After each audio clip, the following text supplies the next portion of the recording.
First of all, let me start by saying there is great difficulty at the United Nations today, and I'm confident President Trump's nominee can help bring much-needed change. This is widely recognized by people here up on the Hill. Senator Cotton, Senator Capito both made reference to it. I know you're well aware of it. One of the unfortunate things, and maybe this hearing will help, is the vast majority of the American people do not recognize the deterioration that has happened at the United Nations and how it has strayed from its original purposes. There is great difficulty there. I think that we need significant change. As threats from China, Russia, North Korea, and Iran continue to grow, Representative Stefanik, your position will be at the heart of the U.S. efforts to stand up to the authoritarian axis that seeks to undermine the United States at every turn and to ensure our partners and allies are also doing their part. I know you're up to that task. The UN was founded to be a force for peace and stability in the world, an admirable goal. It's not working. Since its founding, the United States has helped shape the UN and has supported it in dollars, lots and lots and lots of dollars, and in spirit. But today, the United States remains the largest funder of the UN system. We pay 22% of the regular budget, and we pay 25% of the peacekeeping budget. And what have the American people gotten for these investments? They have chaos, complete dysfunction at the UN, and a warped sense of right and wrong. In place of needed reform, the U.S. is constantly asked to give more to the UN, but over time the organization has drifted farther away from American values, putting American national security in jeopardy.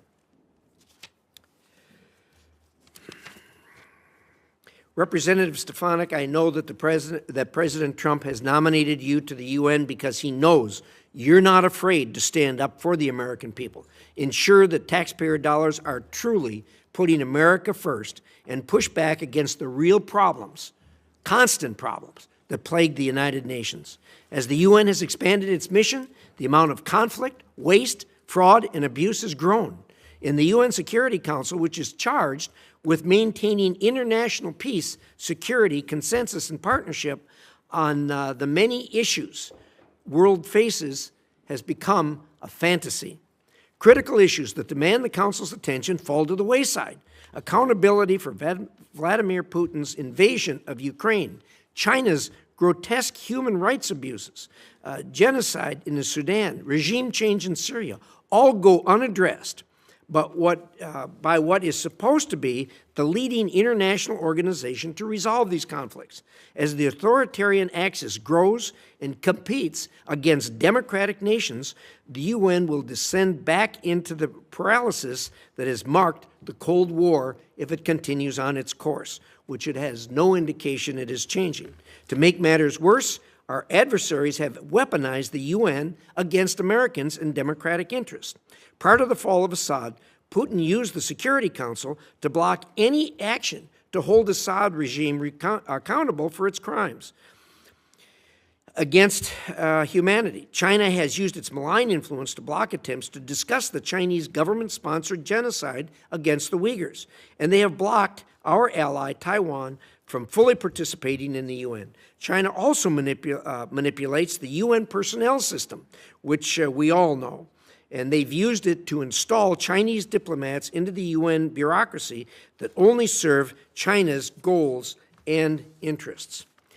There is a deep, deep anti-Israel bias within the United Nations that has only grown stronger since Hamas's horrendous, unprovoked attack against Israel on October 7th.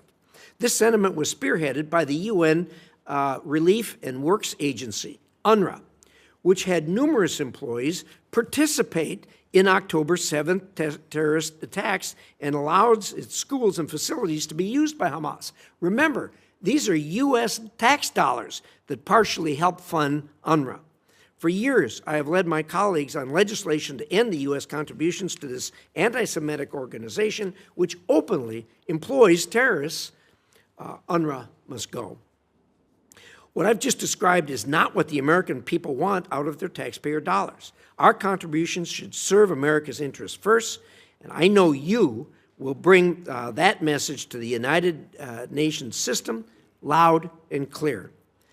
Representative Stefanik, I believe it is reasonable to evaluate every UN agency to determine if what they are doing is directly beneficial to America and hold them account until the answer is a resounding yes. Anything less should not be tolerated. If these agencies cannot be changed, and at this point, the U.S. should seriously examine if further contributions and indeed participation in the UN is even beneficial to the American people. I'm interested to hear your plans for change at the UN, and I look forward to seeing the tremendous work I know that you will do for our country and to make the world a safer place for future generations. Thank you.